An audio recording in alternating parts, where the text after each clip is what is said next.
Assalamualaikum warahmatullahi wabarakatuh. Baiklah, kami dari kelompok 2. Di sini kami akan menjelaskan tentang penerapan strategi pembelajaran pada AUD. Yang mana dalam kelompok tersebut beranggotakan saya sendiri Yuni Lestari, ada dan Ayu Lestari, Septianawati, dan Desti Irtianti. Yang pertama, saya akan menjelaskan materinya tentang pengertian strategi pembelajaran.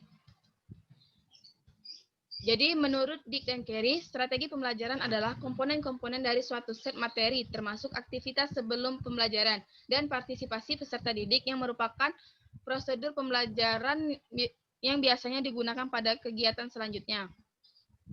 Terus, yang kedua, menurut Suparman, dikutip oleh Rina Febriani 2018, strategi pembelajaran merupakan perpaduan dan urutan kegiatan, cara mengorganisasikan materi pembelajaran peserta didik, peralatan dan bahan dan waktu yang digunakan dalam proses pembelajaran. Jadi kesimpulan dari strategi pembelajaran adalah kegiatan pembelajaran atau perencanaan pembelajaran yang memiliki komponen-komponen dari suatu materi untuk mencapai tujuan pembelajaran efektif dan efisien. Selanjutnya akan dijelaskan oleh Saudari Septianawati. Kami silakan.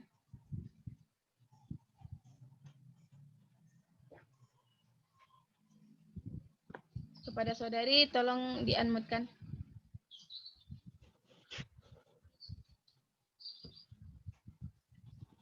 Materi selanjutnya yaitu pengertian bermain, bercerita, dan bernyanyi. Bermain merupakan prinsip dasar pendidikan anak usia dini, sehingga wajar apabila bermain menjadi salah satu metode yang wajib dilakukan guru dalam pembelajaran anak usia dini. Para pakar juga mengatakan bahwa dunia anak adalah dunia bermain. Bermain memiliki peran penting dalam mengembangkan segala aspek perkembangan anak. Next. Secara umum, pengertian bermain adalah suatu kegiatan atau tingkah laku yang dilakukan anak secara sendirian atau berkelompok dengan menggunakan alat atau tidak untuk mencapai tujuan tertentu, yang dikutip oleh Khairul Huda. Permainan kanak-kanak adalah kesenian kanak-kanak yang sesungguhnya amat sederhana bentuk dan isinya, namun memenuhi syarat-syarat etis dan estetis dengan semboyan dari natur ke arah kultur. Menurut Ki Hajar Dewantara 1977 halaman 256 sampai 267. Selanjutnya yaitu bercerita adalah cara bertutur kata dan penyampaian cerita atau memberikan penjelasan tentang suatu cerita kepada anak secara lisan. Cerita yang dibawakan pendidik harus menarik serta mengundang perhatian anak dan sesuai dengan tujuan pendidikan bagi anak usia dini.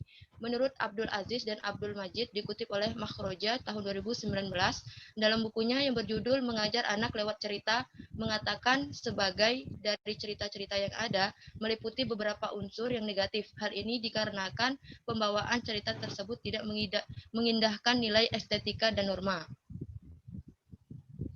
Next. Selanjutnya yaitu bernyanyi.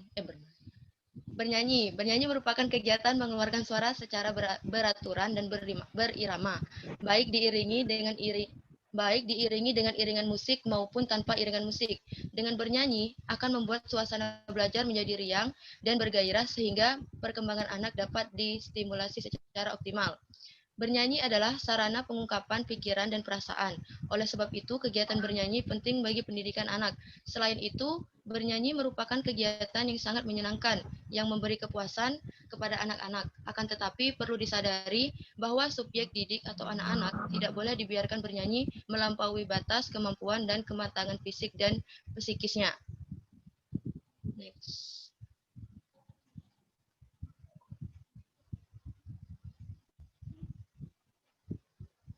Materi selanjutnya yang akan disampaikan oleh Saudari Desti.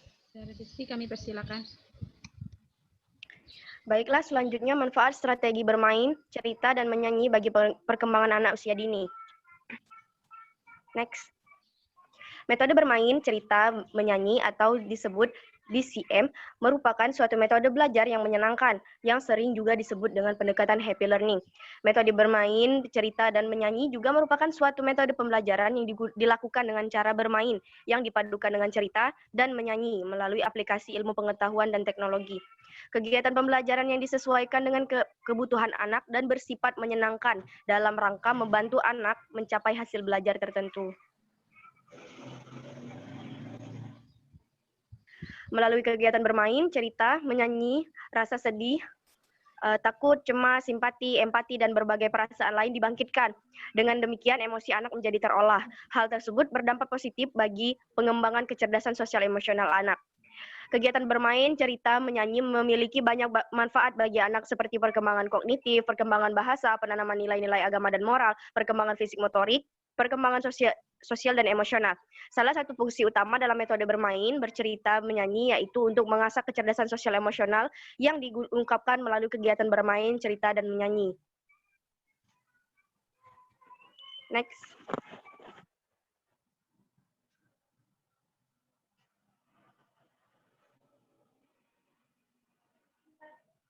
Dari aktivitas-aktivitas tertentu,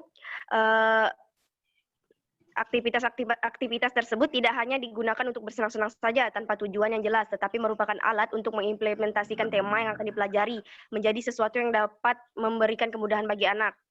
Yang penting untuk digarisbawahi adalah bahwa hendaknya bermain, bernyanyi, dan bercerita memuat isi dan kualitas yang dapat mendidik anak. Jadi media bermain, bercerita, dan menyanyi ini dapat dijadikan sebagai penyalur dari isi dari pembelajaran hari itu. Terima kasih. Selanjutnya akan dijelaskan oleh Saudari Dian. Silakan Saudari Dian.